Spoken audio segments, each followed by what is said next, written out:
Hello friends, good morning. কেমন আছো সবাই? আশা করি সবাই অনেক ভালো আছো, সুস্থ আছো। আমরাও ভালো আছি। তো আজ হলো শুক্রবার আর এখন সকাল প্রায় 9টার মতো বাজতেই গেল। তো এখন থেকে তোমাদেরকে সাথে নিয়ে ব্লগটা শুরু করছি। আশা করি আজকের ব্লগটা তোমাদের ভালো লাগবে। যদি ভালো লাগে তাহলে অবশ্যই প্রথম থেকে শেষ পর্যন্ত দেখার অনুরোধ রইল। তো সকাল সকাল ঘুম থেকে উঠে কিছু কাজকর্ম ছিল, সেগুলো সেরে জামাকাপড় ধুয়ে একবারে স্নান করে নিয়েছি। দেখো এখনো রোদ্দুর ওঠেনি, মেঘলা মেঘলা হয়ে আছে, এখনো রোদ্দুর ওঠেনি। এই যে দেখো এখনো রোদ্দুর ওঠেনি। তো সূর্যি মামা কেবল দেখা দিচ্ছে আর কি। তো জানি না রোদ্দুর উঠবে কিনা। তো ছাদে চলে আসলাম জামা কাপড়গুলো মেলতে। তো ওই যে দেখো এক গামলা জামা কাপড় নিয়ে চলে এসেছি। তো এখন জামা কাপড়গুলো মেলে তারপরে নিচে যাব। তো ভাত বসানো হয়েছে। তো বাবা কাজে যাবে না, এই জন্য একটু দেরি করে রান্নাবান্না হচ্ছে। তো বাবা আর মামামের বাবা গেছে বাজারে, আর মামাম সোনা এখনও ঘুমিয়ে আছে, এখনও ওঠেনি। তো নিচে গিয়ে মামামকেও উঠাবো। তো জামা কাপড়গুলো মেলে নিই। তো চলো। তো এই যে দেখো এখন জামা কাপড়গুলো মেলে দিচ্ছি।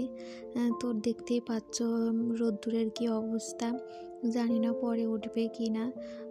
উঠবে কি না বলতে অবশ্য উঠেছিল দুপুরের পরে, প্রায় বিকেলের দিকে, সেভাবে একটানা উঠছে বুঝছে, তো এভাবে উঠেছিল।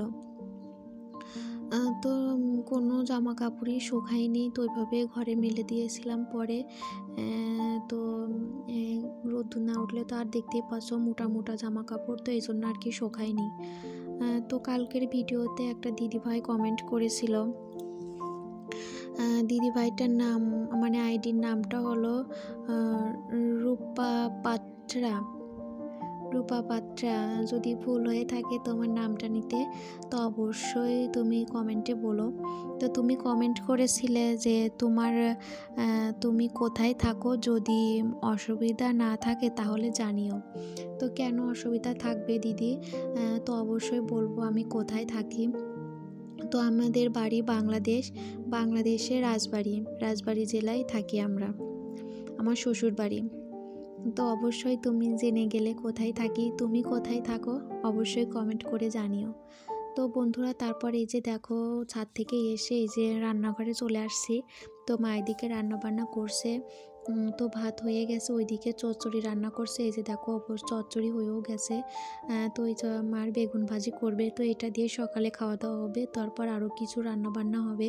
তো সকালে অনেক সবজি বাজারও করা হয়েছে, আবার শাক নিয়ে আসছে, তারপর সিম, ডাঁটা, মরিচ, তো এগুলো নিয়ে আসছে। তো ওইগুলো রান্না হবে, যেহেতু মামামের বাবা থাকবে না, চলে যাবে, তো এই জন্যই আর কি সব কিছু রান্না হচ্ছে। তো রাতও আর আমাদের রান্না করতে লাগবে না, একবারে সমস্ত কিছু রান্না করে রাখবে। তো এখন এই যে দেখো খেতে দিয়ে দিয়েছি মাম্মামের বাবাকে আর শ্বশুরমশাইকে খেতে দিয়ে দিছি। তো এই যে চচ্চড়ি আর বেগুন ভাজা দিয়ে তো মাম্মামের বাবাকে তুলে দিলাম, আর এখন এই যে বাবাকেও বেগুন ভাজাটা তুলে দিচ্ছি। গরম গরম ভাতের সাথে জানো তো বেগুন ভাজাটা খুব ভালো লাগে খেতে। তোমাদের কার কার ভালো লাগে অবশ্যই কমেন্টে জানাবে। বন্ধুরা জানো তো, তোমরা যদি কমেন্ট করো না ভীষণ ভালো লাগে, আরও ভিডিও করতে আরও ভীষণ ইচ্ছা করে যে তোমাদের জন্য আরও ভিডিও বানাই। তো তারপর আবার অনেকটা টাইম পরে ওইদিকে সমস্ত তরকারি কেটে দিয়েছি মাকে, মা বসে বসে রান্না করছে, তো আমি খাওয়া দাওয়া করে নিলাম। তো তারপরে যে দেখো রান্নাবান্না কমপ্লিট। ওইখানে কাতল মাছের তরকারি, ফুলকপি আলু বড়ি দিয়ে, তারপরে খলিশা মাছের ঝোল, তারপরে শাক ভাজি, তারপর ওইখানে আছে সিম সরিষা বাটা দিয়ে। আর এই যে দেখো এটা হলো পিঠা, কালকে পিঠা বানিয়েছিল সেটা। আর তারপর এই যে দেখো বিকেলের দিকে বাবা বাজার থেকে এই যে এনেছিল চপ, তারপরে পেঁয়াজি, আর সঙ্গে শশাও ছিল। তো সবাই মিলে আমরা বসে খাচ্ছিলাম, তো গল্প করছিলাম আর বসে বসে খাচ্ছিলাম। তো মামার বাবা ছিল, মা ছিল, আমি, তো তিনজনে গল্প করছিলাম আর বসে বসে খাচ্ছিলাম। তো এখন এই যে দেখো আমি দেখাচ্ছি যে খাচ্ছিলাম। এগুলো খেতে বেশ ভালোই লাগে বলো বিকেলের দিকে। তো বাবা আনলো, যেহেতু মামার বাবা মা কিছুক্ষণ পরে চলে যাবে, তো এই জন্য আর কি বাবা একটু তাড়াতাড়ি এনেছিল। আর এই যে দেখো মাম্মাম সোনা আর মাম্মামের বাবা এখানে বসে বসে খাচ্ছে। তো একটু পরে বেরোবে আর কি, রেডি হবে। তো বন্ধুরা এই যে দেখো আবার প্রায় 5টা 4:30টার দিকে দেখা হচ্ছে। তো এখন এই যে পিঠাটা মামার বাবাকে দিব। তো মামার বাবা ওইদিকে রেডি হয়ে গেছে। তো যাওয়ার সময় তো যেহেতু মামামের বাবার জন্যই পিঠাটা বানিয়েছিল, তো যাওয়ার সময় তাকে আরেকটু খেতে দিলাম। তো এখন এই যে বসে বসে খাচ্ছে। তো এখন রেডি হয়ে গেছে বেরোনোর জন্য। আর আমার মাম্মাম সোনা এখানে বসে খেলা করছে। তো এই যে দেখো বেরিয়েও পড়ছে। আর মামাম সোনাও তো আবার বাবার সাথে সাথেই যাবে, বলতেছে বাবার সাথে আমি ঢাকা যাব। তো আমরাও মামামের বাবাকে একটু এগিয়ে দিতে যাচ্ছি। আর এই যে দেখো আমার মামাম সোনা কি করে, মানে একা একাই এটার উপর দিয়ে যাবে, মানে নদী পার হয়ে যাবে আর কি। মানে আমাদের বাড়ির সাথে মানে কিছুটা দূরে একটা নদী আছে, চন্দনা নদী।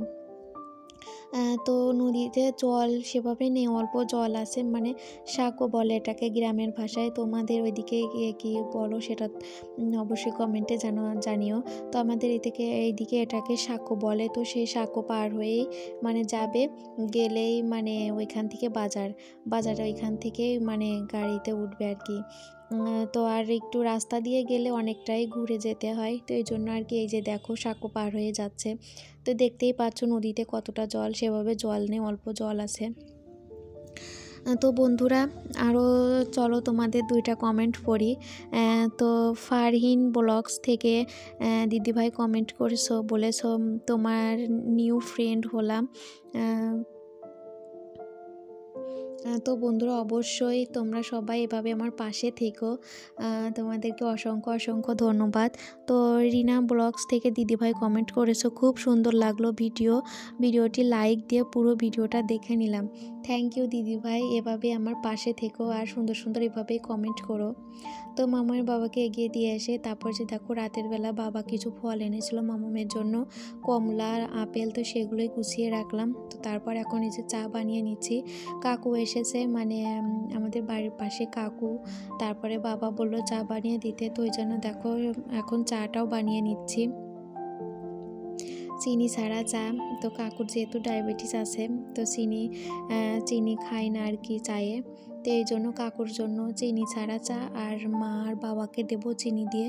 দেখতেই পাচ্ছ কাপের মধ্যে চিনি দিয়ে দিছি। তো চাটা ঢেলে তারপরে চিনিটা মানে চামচ দিয়ে গুলিয়ে দেব। চা আমি অতটা খাই না, মানে আগে খেতাম, বেশ ভালোই লাগতো শীতের সময় চাটা, কিন্তু এখন জানি না কেন চাটা খেতে ইচ্ছা মানে সেভাবে একটা ভালো লাগে না। মানে খুব মানে মাঝে মধ্যে আর কি খাই, কিন্তু সেভাবে একটা প্রতিদিন খাওয়া হয় না চাটা। মাঝে মধ্যে আর কি বেশ ভালোই লাগে, আদা তারপরে এলাচ দারচিনি এগুলো দিয়ে চা বানালে ভীষণ ভালো লাগে খেতে। তো বন্ধুরা এইমাত্র খাওয়া দাওয়া করলাম। তো রাতে তো আর কোনো কাজ টাজ কোনো কিছু ছিল না, তো এই জন্য তোমাদের সাথে কোনো কিছু শেয়ারও করতে পারলাম না। তো মামাম শোনাই যে দেখো ঘুমিয়ে গেছে, ওই যে ঘুমিয়ে আছে। তো আজ যেহেতু দুপুরে ঘুমায়নি, অনেক আগে ঘুমিয়ে গেছে মামাম শোনা। তো এইমাত্র খাওয়া দাওয়া করলাম, আর মামামের বাবার সাথেও এইমাত্র কথা বললাম। বললো আর 5 মিনিট লাগবে বাসায় যেতে। তো বাসায় গিয়ে আবার ফোন দিবে। তো এখন আমিও বিছানায় যাবো, একটু ফোন পর কি দেখি ভিডিওটা এডিট করতে পারি কিনা, যদি এডিট করতে পারি তো এডিট করে তারপরে ঘুমাবো। তো চলো আজকের ভিডিওটা এখানেই শেষ করছি, দেখা হবে নতুন একটা ভিডিওর সাথে। সেই পর্যন্ত আমরা সবাই ভালো থেকো, টাটা সবাইকে, গুড নাইট। কাল আবার নতুন একটা ব্লগের সাথে তোমাদের দেখা হবে।